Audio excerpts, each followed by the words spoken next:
kabaro, gagawa tayo ng cake ngayon. Nagbuhat tayo ng 4 na itlog, tapos 200 grams na butter, 200 grams na sugar, saka 300 grams na flour. Yan ang ginawa natin. Niwalay natin yung pula sa puti, tapos yung puti ikupan natin, mabubulay natin sa mixer para tapos saka natin sasalin dito sa ating flour natin pinunaw.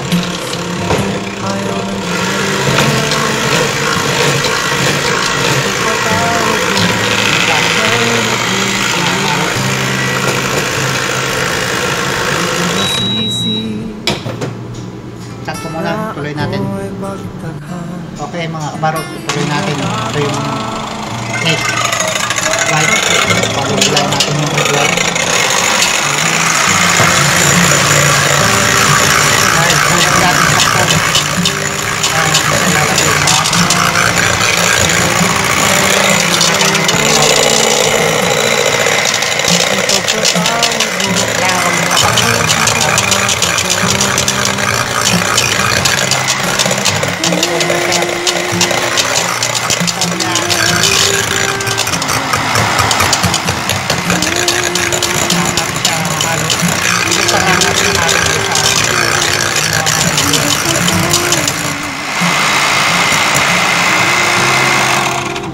Okay mga kabaro, ayan, foam na siya. Tapos ngayon, yung butter, i-mix natin yung butter na 200 grams dito sa flour na may sugar. Lagyan natin ng vanilla para medyo masarap.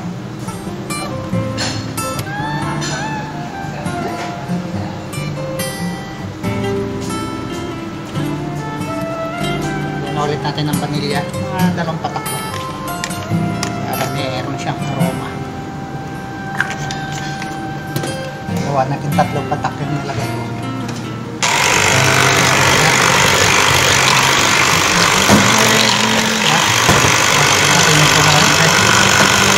Grams na butter natin pinunaw.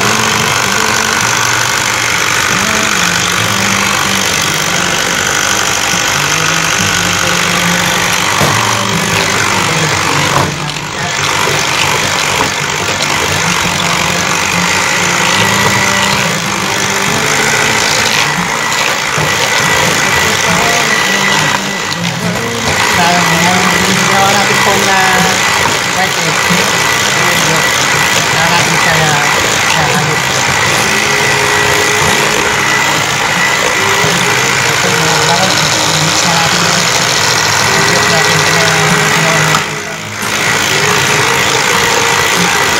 Ginawa natin foam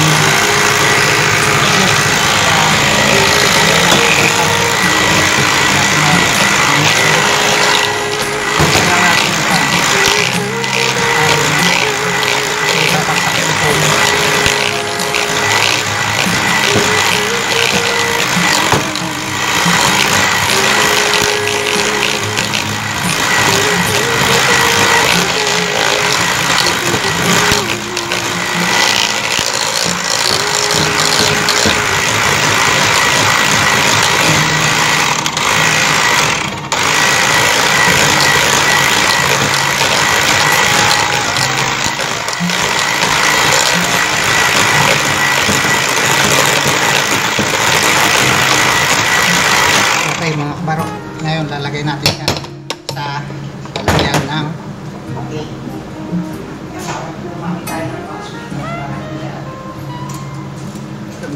Dito natin siya lalagay. Lalagay natin siya. Kabaro. Ayan lang. Spatula. Tapos i-ready na rin natin.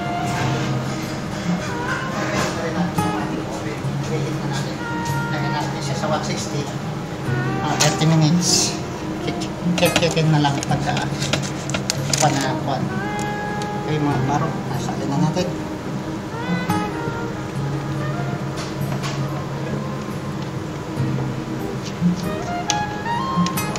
Set natin siya sa 160 yung oven natin, tapos sa 30 minutes Tapos pagdating ng mga 20, silip-silipin na lang para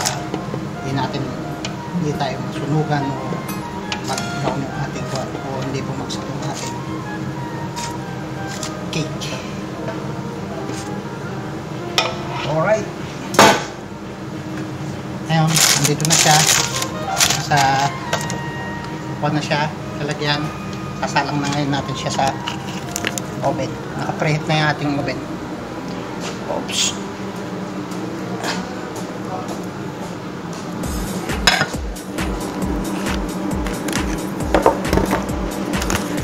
Preheat na siya ng 160, 30 minutes. I-load na natin siya ngayon. Okay. Oops. Marolling. Nasa biscuit kasi kami ngayon. Kaya medyo makuha ng alon. Salang na natin. Careful lang tayo kasi mainit. Minsan nagtatabingit-tabingit ang ating tape kasi yung barko nagro-rolling. Okay, mga baro, 160 siya nakaset pero ang pan niya, temperature niya ngayon ay 162. Balikan natin mga baro pagka malapit na maluto. Saka natin at natin yung video, hindi natin pwedeng tuloy-tuloy kasi alam naman nyo ang ating memory ay maiksi lang. Alright, mga baro. Okay mga baro, check natin yung ating ginawang cake. 1 minute na lang, check natin ito kung luto na yung loob, kung okay na siya. Pagtunog, check natin. Pag hindi pa siya okay, sa 30 minutes, mag-adjust ulit tayo. At babaan na natin yung temperature. Hindi na natin gagawin yung 160 o gawin mo na lang 145 para mainit na lang yung pan ko sa tinapay natin, yung ating cake. Pag alarm, pusukin natin, tingnan natin pag kami may sumapit pa rito sa stick, dagdagan pa natin siya ng ilang minuto bago natin hanapin kasi hindi pa siya luto pagka nito. Pero pag wala nang dumikit, okay na yun. Seconds na lang mga kabaro. Yun, tumunog na. Checkin na natin mga kabaro kung ito yung okay na.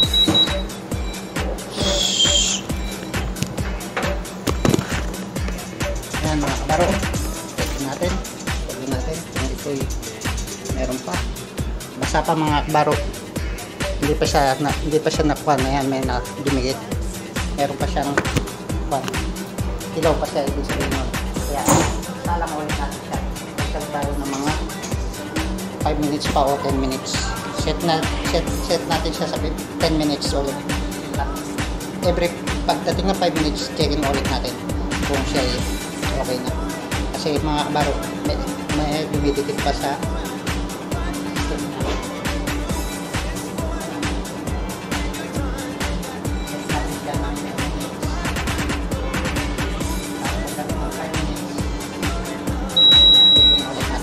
alright. Okay mga kabaro, lapit natin naluto ang ating cake. 1 minute na lang luto na yung ating cake. Sinakos siya sa 40 minutes bago siya maluto kasi yung sukat natin kanina ng 30 minutes may kuwan pa siya dito sa stick natin, dumidikit pa siya. Dinagdagan natin siya ng 10 minutes ulit.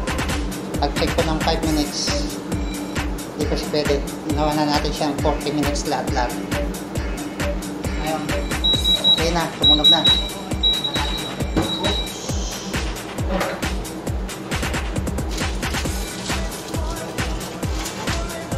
Okay, alright. Okay na ang ating cake, mga kabaro. Kaya lang medyo tabingin ng konti kasi nagaganyan na ating barko. Rolling na sa biscuit kasi kami ngayon. Okay, mga kabaro.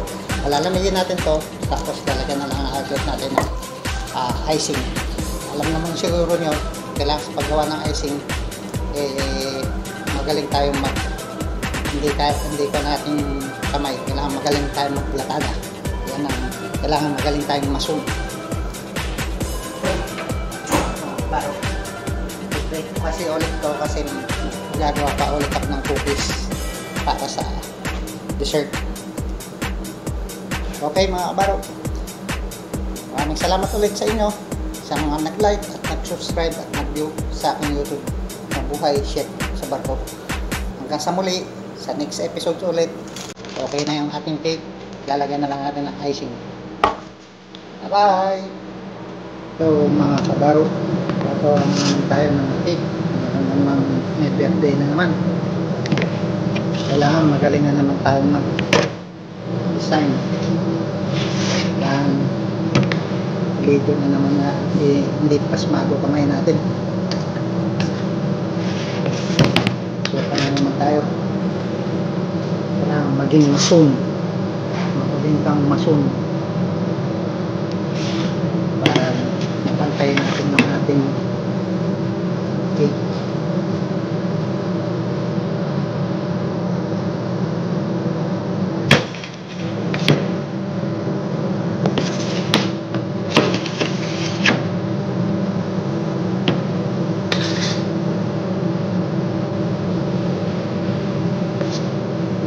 Isa pang mason na magaling magplatada.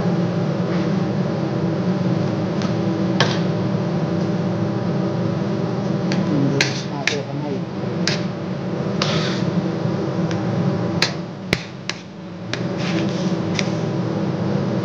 Meron naman kasing may birthday kaya mga parang cake.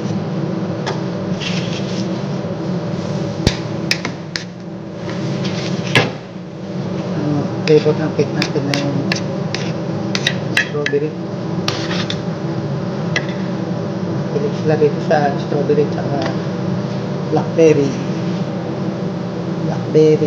raspberry.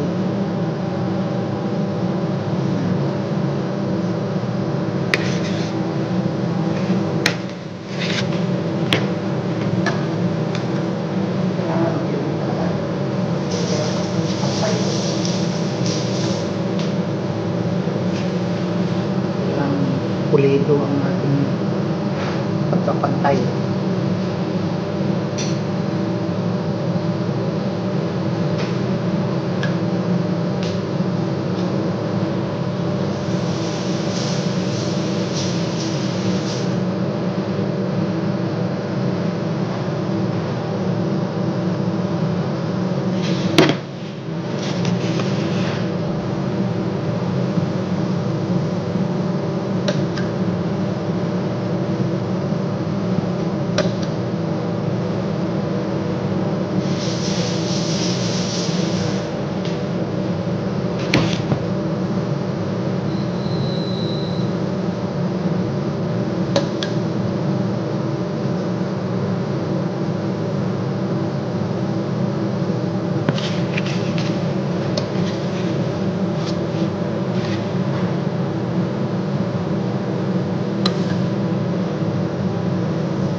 Okay mga karot, pwede na ito. Ilagay na lang natin na siyang design.